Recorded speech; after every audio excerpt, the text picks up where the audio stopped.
Çështja e dytë, gazi lotësjellës. Zëri ministre, a është hetur gaz lotësjellës mbi protestuesit i skaduar dhe në informacione që ju mund të keni marrë, gazi lotësjellës i skaduar, a është më pak i dëmshëm për protestuesit, a është më shumë i dëmshëm për protestuesit, apo nuk ka efekt fare? Këtë shqetësim që përcjell e kam ndjekur, kam urdhëruar të kryhet një hetim nga struktura e policisë dhe nga Agjencia e Mbikëqyrjes Policore sa i përket përdorimit ose jo të një bombule gazi të skaduar.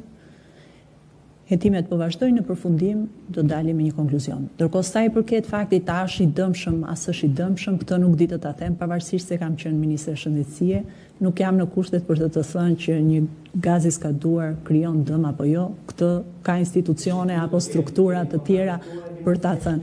Nuk jam personi kompetent për të thënë nëse krijon shqetësim apo nuk krijon shqetësim. Patjetër që kanë protokolle caktuara, shpjegimi lidhur me lëndën që përbën gazin lotësjellës, po do duhet shikohen protokollet për të kuptuar si a qysh, edhe ndërkohë do duhet jenë personat kompetent, ekspertët të cilët e japin fjalën për këtë, apo mund të shpjegojnë se ç'a ndodh me një gaz lotësjellës të skaduar.